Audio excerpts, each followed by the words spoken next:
ರಹಸ್ಯ ಭೇದಿಸುತ್ತಾ ಎಸ್ಐಟಿ. ಕಲ್ಲೇರಿ ರಹಸ್ಯ ಪತ್ತೆಗೆ ಎಸ್ಐಟಿ ಪ್ಲಾನ್ ಮಾಡಿಕೊಳ್ತಾ ಇದೆ ಅನ್ನುವಂತಹ ಮಾಹಿತಿಗಳು ಲಭ್ಯವಾಗ್ತಾ ಇದೆ. ಅತಿ ಗಂಭೀರ ಆರೋಪದತ್ತ ಎಸ್ಐಟಿ ಕಣ್ಣು.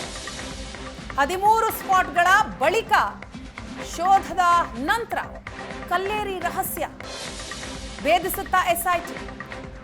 ಬಾಲಕಿ ಅತ್ಯಾಚಾರ ಕೊಲೆ ಆರೋಪ ಮಾಡಿದ್ದಂತಹ ದೂರುದಾರ, ಅನಾಮಿಕ ದೂರುದಾರ, ಆತನ ವಿಚಾರಣೆಯ ಬಳಿಕ ಕಲ್ಲೇರಿ ರಹಸ್ಯ ಪತ್ತೆಯಾಗುತ್ತಾ ಆ ನಿಟ್ಟಿನಲ್ಲಿ ಎಸ್ಐಟಿ ಪ್ಲಾನ್ ಮಾಡಿಕೊಳ್ತಾ ಇದೆಯಂತೆ. ಶಾಲಾ ಬಾಲಕಿ ನಾಪತ್ತೆಯ ಬಗ್ಗೆ ಮಾಹಿತಿ ಸಂಗ್ರಹ ಕಾರ್ಯ ನಡೆದಿದೆ. 2010ರಲ್ಲಿ ಧರ್ಮಸ್ಥಳ, ಬೆಳ್ತಂಗಡಿ ಶಾಲೆಗಳಲ್ಲಿ ಹುಡುಕಾಟ ಆಯಿತು. ಬಾಲಕಿಯರು ನಾಪತ್ತೆಯಾಗಿದ್ದಾರಾ ಅನ್ನೋ ಮಾಹಿತಿ 2010ರಲ್ಲಿ ವಿದ್ಯಾರ್ಥಿನಿ ಶವ ಹೂತಿದ್ದೆ ಅಂತ ಅನಾಮಿಕ ದೂರುದಾರ ಹೇಳಿದ್ದ. ಅತ್ಯಾಚಾರ ಮಾಡಿದ ವಿದ್ಯಾರ್ಥಿನಿಯ ಶವ ಅಂತ ಹೇಳಿದ್ದ ಅನಾಮಿಕ ದೂರುದಾರ. ಕಲ್ಲೇರಿ ಪೆಟ್ರೋಲ್ ಬಂಕ್ನಿಂದ 500 ಮೀಟರ್ ದೂರ ಮೇಲ್ವಿಚಾರಕರು ಕಳುಹಿಸಿದ್ರು ಅಂತಲೂ ಕೂಡ ದೂರುದಾರ ಹೇಳಿದ್ದ. ಕಲ್ಲೇರಿಯಲ್ಲಿ ಹೆಣ ಹೂತಿದ್ದೆ ಅಂತ ಹೇಳ್ಕೊಂಡಿದ್ದ. ಈಗ ಗುರುತು ಮಾಡಲಾಗಿರುವ 13 ಪಾಯಿಂಟ್, ಆ ಪಾಯಿಂಟ್ ಶೋಧದ ನಂತರ ಇನ್ನುಳಿದಿರೋದು ಕೇವಲ 3 ಪಾಯಿಂಟ್. 3 ಪಾಯಿಂಟ್ ಶೋಧದ ನಂತರ ಎಸ್ಐಟಿಗೆ ಕಲ್ಲೇರಿ ಸವಾಲಾಗತ್ತೆ. ಕಲ್ಲೇರಿ ರಹಸ್ಯ ಪತ್ತೆಗೆ ಎಸ್ಐಟಿ ಅಧಿಕಾರಿಗಳು ಪ್ಲಾನ್ ಮಾಡ್ಕೋತಾ ಇದ್ದಾರೆ, ಸಿದ್ಧತೆಗಳನ್ನ ಮಾಡ್ಕೋತಾ ಇದ್ದಾರೆ. ಅತಿ ಗಂಭೀರವಾದಂತಹ ಆರೋಪ, ಬಾಲಕಿ ಅತ್ಯಾಚಾರ ಕೊಲೆ ಆರೋಪ ಮಾಡಿದ್ದಂತಹ ದೂರುದಾರ. ಕಲ್ಲೇರಿಯಲ್ಲಿ ಉತ್ಖನನ ನಡೆಯುತ್ತಾ. ಹಾಗಾದ್ರೆ ಶಾಲೆಗಳಲ್ಲಿ ಓದ್ತಾ ಇದ್ದ ಬಾಲಕಿಯರ ನಾಪತ್ತೆ ಪ್ರಕರಣ. 12ರಿಂದ 15 ವರ್ಷಗಳ ಬಾಲಕಿ ದೇಹ ಹೂತಿದ್ದೆ ಅಂತ ಹೇಳಿದ್ದ. ಧರ್ಮಸ್ಥಳ ವಿರುದ್ಧ ಅಪಪ್ರಚಾರದ ಹುನ್ನಾರ. ದೇವರೇ ಎಲ್ಲದಕ್ಕೂ ಉತ್ತರವನ್ನ ಕೊಡ್ತಾನೆ. ಶವಗಳ ಹೂತಿಟ್ಟ ಆರೋಪಕ್ಕೆ ಭಕ್ತರು ಹೇಳ್ತಾ ಇರುವಂತಹ ಮಾತಿದು. ಭಕ್ತರ ಪ್ರತಿಕ್ರಿಯೆ ಏನು ಕೇಳಿ. ಧರ್ಮಸ್ಥಳದ ಘಟನೆಯ ಬಳಿಕ, ವಿವಾದದ ಬಳಿಕ ಈ ಭಾಗದಲ್ಲಿ ಒಂದಷ್ಟು ಚರ್ಚೆಗಳಾಗ್ತಾ ಇದೆ.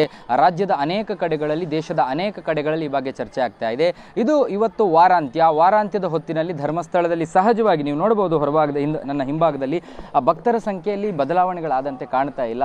ಹೆಚ್ಚಿನ ಸಂಖ್ಯೆಯ ಭಕ್ತರು ಆಗಮಿಸಿದ್ದಾರೆ. ಕ್ಯೂ ಕಾಂಪ್ಲೆಕ್ಸ್ನಲ್ಲೂ ಕೂಡ ಭಕ್ತರು ದೇವಸ್ಥಾನದ ಒಳಭಾಗಕ್ಕೆ ಹೋಗ್ತಾ ಇರುವಂಥ ದೃಶ್ಯಗಳನ್ನು ನೀವು ಕಾಣಬಹುದು. ಇನ್ನು ಭಕ್ತರಲ್ಲಿ ಅಂದರೆ ಇಲ್ಲಿ ಆರಂಭದಲ್ಲಿ ಹೇಳ್ತಾ ಇದ್ದೆ ನಾನು, ಒಂದು ಹಂತದ ಕಾಳಜಿ ಇದೆ, ಒಂದು ಹಂತದ ಕೆಲವರಲ್ಲಿ ಒಂದಂತ ಗೊಂದಲ ಇದೆ, ಒಂದು ರೀತಿಯಾದಂಥ ಕುತೂಹಲದ ಅಭಿಪ್ರಾಯಗಳಿದೆ. ಹಾಗಾದರೆ ಯಾವ ರೀತಿಯ ಒಪಿನಿಯನ್ ಇದೆ ಅನ್ನುವಂಥದ್ದನ್ನು ನಾವು ಭಕ್ತರ ಬಳಿ ಕೂಡ ಕೇಳ್ಕೊಂಡು ಹೋಗುವಂಥದ್ದು, ಕೇಳುವಂಥ ಪರಿಸ್ಥಿತಿ ಕೇಳುವಂಥದ್ದು. ಅಂದರೆ ಅವರಿಗೆ ಒಂದೊಂದು ಅವರದ್ದಾದ ಒಪಿನಿಯನ್ಗಳಿರುತ್ತೆ. ತುಂಬ ಜನ ಇದ್ದಾರೆ, ಅವ್ರ ಜೊತೆ ನಾನು ಮಾತನಾಡ್ತಾ ಹೋಗ್ತೀನಿ. ಸರ್, ಈಗ ಅದು ನಮ್ಮ ಮಂದೆ ಹೇಳಾಕ ಮಾಡಲ್ಲ, ಅದು ನಿಜವ ಪೊಯ್ಯ ಅದು ಸಿಕ್ಕಲ್ಲ, ನಮಗೆ ಗೊತ್ತಿಲ್ಲ.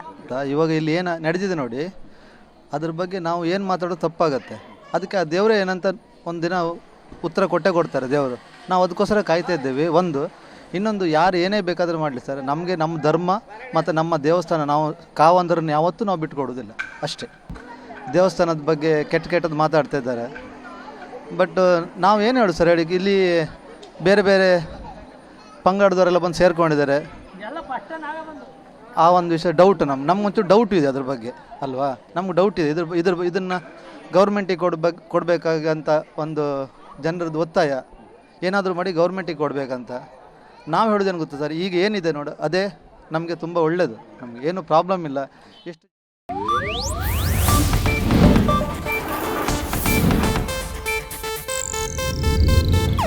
ಇದು ಏಷ್ಯಾನೆಟ್ ನ್ಯೂಸ್ ನೆಟ್ವರ್ಕ್ ಪ್ರಸ್ತುತಿ.